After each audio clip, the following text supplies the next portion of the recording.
Tiga asas agama Islam. Islam rukunnya 5, iman rukunnya 6, dan ihsan. Anta abudallah ka'annaka tarahu fa in lam takun tarahu fa innahu yaraka. Ihsan itu ialah Anda beribadat kepada Allah seolah-olah Anda melihatnya. Jika Anda tidak lagi terasa seolah-olah melihatnya, ketahuilah Allah sentiasa melihat Anda. Di bidang Islam, dari sudut ilmu, ilmunya dinamakan ilmu fiqh. Dalam bidang fiqh ini kita ikut mazhab Syafi'i. Ya, selesai. Di bidang fiqh kita selesai. Mengenai Islam dalam bentuk ilmu, namanya ilmu tauhid, ilmu kalam. Ulamanya ulama tauhid, mutakallimin. Dalam bidang tauhid kita ikut aliran ahli sunnah wal jamaah. Selesai. Dua ilmu, ya, fiqh dan tauhid kita selesai. Tapi di bidang ihsan, yaitu ilmu tasawuf. Di bidang ilmu tasawuf ini, kalau kita tak belajar tarekat tak selesai. Di bidang tasawuf ini kita hanya dengar syarahan-syarahan, bacaan kitab-kitab yang dikarang oleh orang sufi, terutama kitab Ihya Ulumuddin. Itu tak cukup. Di dalam ilmu tasawuf, mazhab dalam tasawuf ini dikenali dengan tarekat. Tarekat itu sama lah dengan mazhab dalam fiqh. Coba kita tengok sejarah tarekat dan sejarah perkembangan usaha-usaha ijtihad di bidang ilmu tarekat. Saya nak terangkan sikit saja, tapi mungkin dapat membantu kita nampak dengan jelas.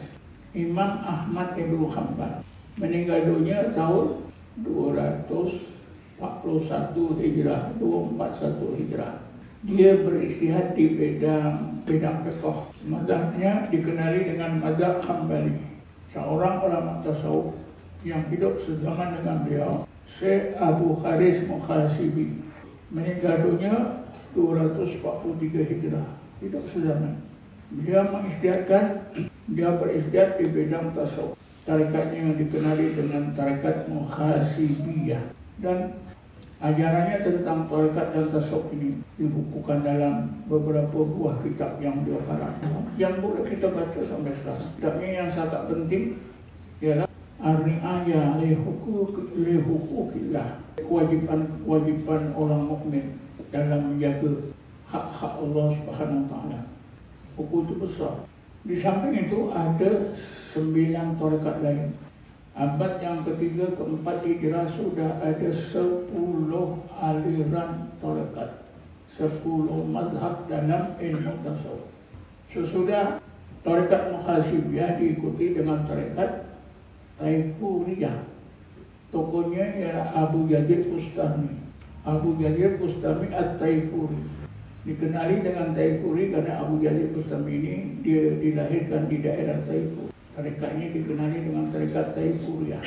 Dan tarekat ini masih diamalkan oleh anak cucunya, oleh pengikutnya.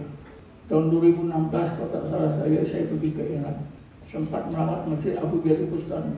Masjidnya lebih kurang besar ini atau besar sedikit. Makamnya itu ada sebelah kiri depan masjid. Makam gurunya ada dalam masjid.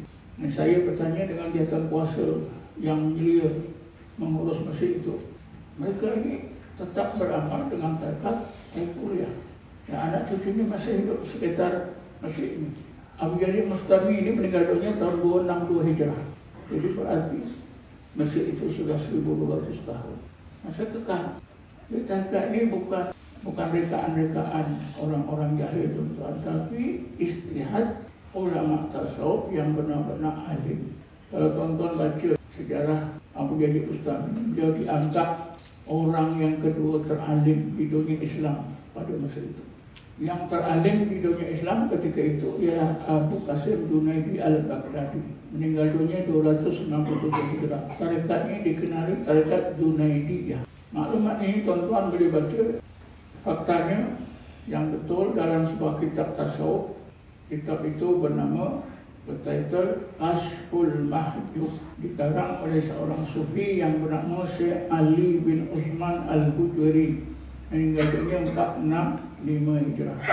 Semua maklumat yang saya cakap ini semua ada di situ. Jadi apa yang saya cakap ini berdasarkan fakta yang betul. Jadi kerana itu tuan-tuan, apabila kita ikut mana-mana tarekat, beramal dengan mana-mana tarekat, berarti kita ikut mazhab tarekat itu dalam bidang ilmu tasawuf. Contohnya, kalau seorang itu belajar dan beramal dengan tarekat Naqsabandiyah, maka mazhabnya dalam ilmu tasawuf ialah mazhab Naqsabandiyah. Cuma secara tradisi ilmu, disiplin ilmu, Naqsabandiyah ini dikenali dengan tarekat Naqsabandiyah, tidak disebut dengan mazhab Naqsabandiyah. Kalau kita sebut janggal, tapi maksudnya sama saja. Kalau dalam fiqh mazhab, dalam tasawuf tarekat sama. Oleh karena kita berpikiran sempit, kita tak nampak yang tarekat itu adalah merupakan mazhab dalam ilmu tasawuf.